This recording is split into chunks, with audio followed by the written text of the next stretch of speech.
여러분 반갑습니다. 여러분의 멘탈 전도사 천만쌤입니다. 이제 또 월요일이네요. 또 새벽을 한번 달려보도록 하겠습니다. 온도가 상당히 낮아요. 지금 영하권입니다. 상당히 춥습니다. 감기 조심하십시오, 여러분. 이제 진정한 겨울이 온 것 같아요.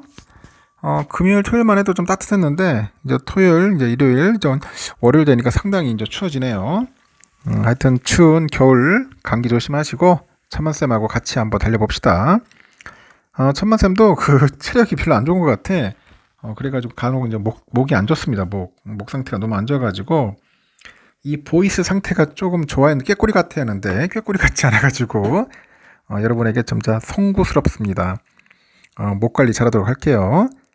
제가 글을 읽다 보니까 요즘 3040 커뮤니티에서 이 공감이죠. 이 공감이 폭발한 인간관계 처자술에 대한 이야기가 있더라고요. 저도 유심히 봤습니다.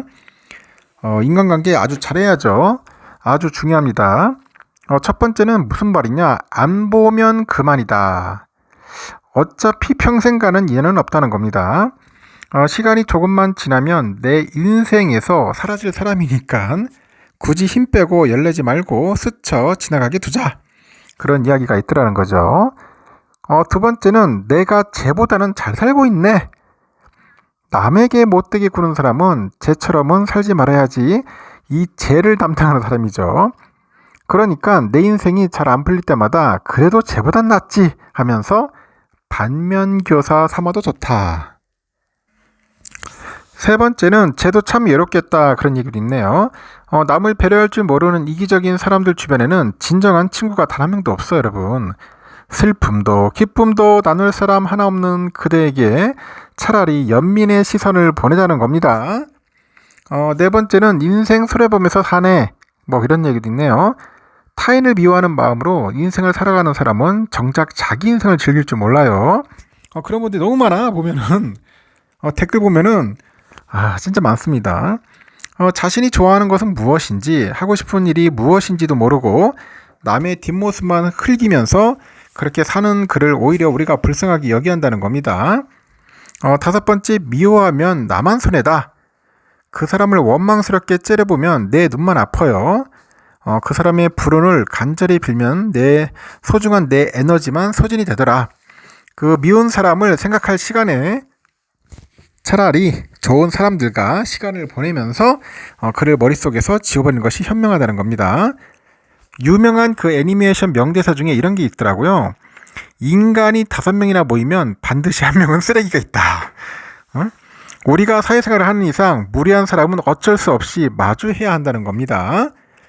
인생에서 반드시 마주해야 할 그들을 하나하나 미워하고 욕하는 것은 그들에게 오히려 내 시간을 투자하는 것과 같은 일입니다.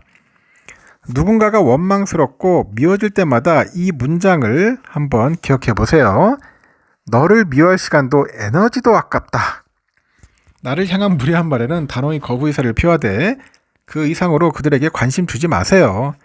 여러분의 무관심이 그들에게는 가장 뼈아픈 복수가 될 것이다. 참 명언이다, 명언. 하여튼 여러분, 제가 이야기한 거 잘 참고하십시오. 투자하는 것보다 이게 더 중요할 수도 있습니다. 그러면은 삼성과 관련된 이야기 한번 전해드릴게요. 미국발 반도체 규제 확산 우려 때문에 한때 4만 전자로 내려앉는 등 미국 대선 이후 펼쳐진 급락증에서 이 개미들이 삼성전자를 대량 매수한 것으로 나타났습니다. 또 삼성전자는 대량의 자사주 매입 계획을 밝혔는데 주가 방어 총력전에 나섰다 그런 이야기가 있어요.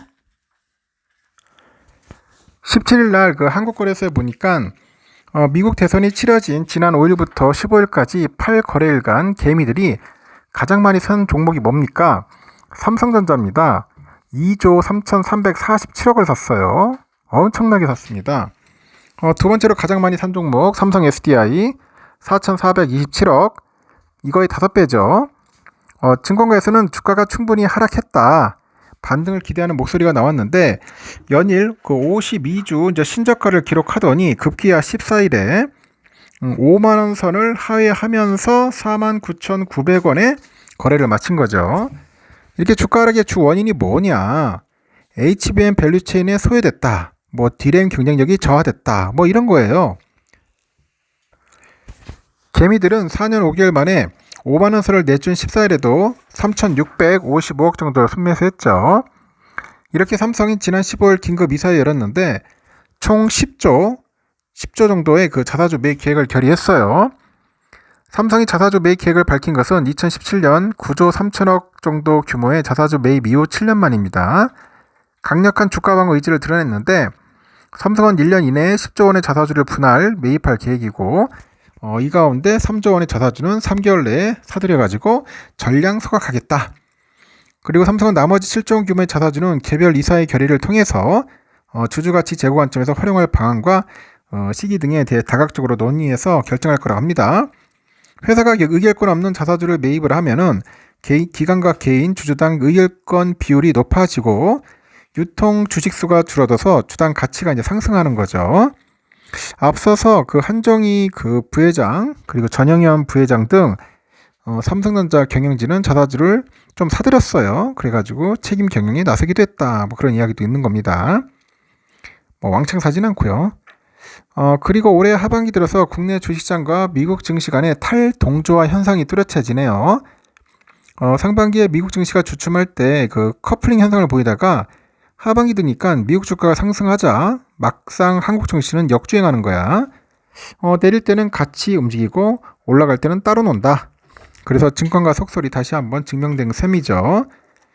17일날 보면 올해 하반기 들어서 지난 13일까지 미국 뉴욕 증시죠. S&P 500하고 코스피 간의 상관계수를 계산해 보니까 마이너스 0.266이에요. 반기 기준으로 21년 하반기 마이너스 0.646 이후 가장 낮은데 상관계수가 양측 그 지수 간 관계를 수치로 나타내는 겁니다.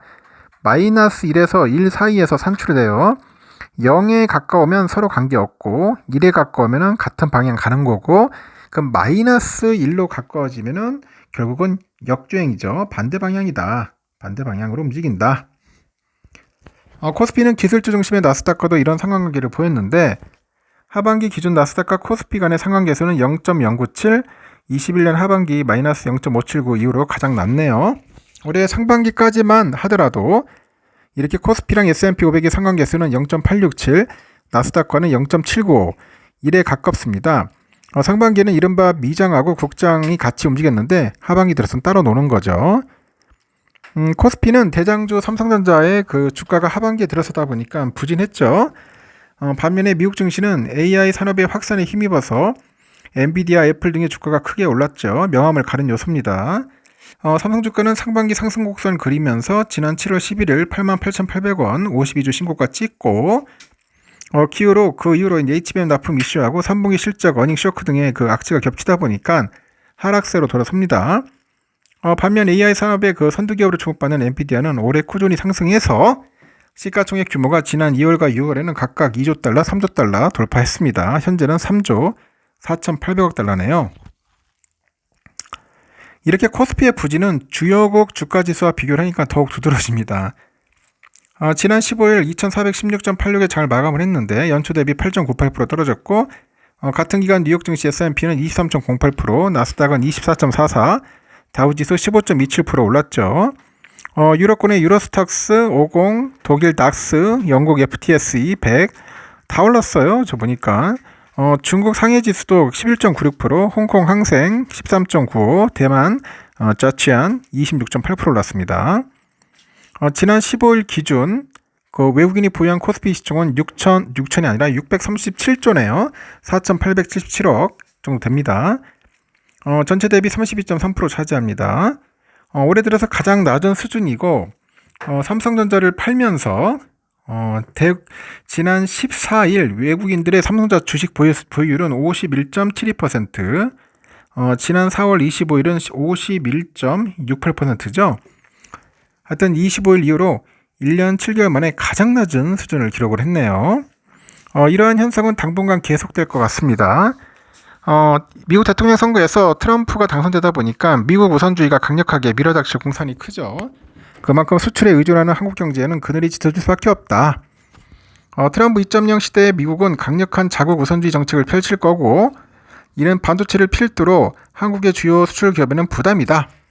미국 신정부의 정책 리스크를 반영하는 기관에 한미 증시의 디커플링을 염두에 두고 개별 산업과 기업 단위의 기회 요인에 주목할 필요가 있는 겁니다. 국제금융센터 보고서에도 향후 미국 신정부의 정책 전개 방향에 따라 가지고 글로벌 그 증시에 미치는 영향이 커질 것으로 보는 것 같아요.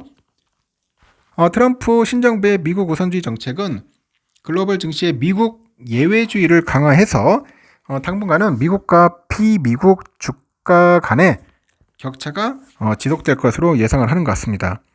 하여튼 당분간은 좀 디커플링 될 거다. 커플링이 아니다. 그렇게 보시면 되겠습니다.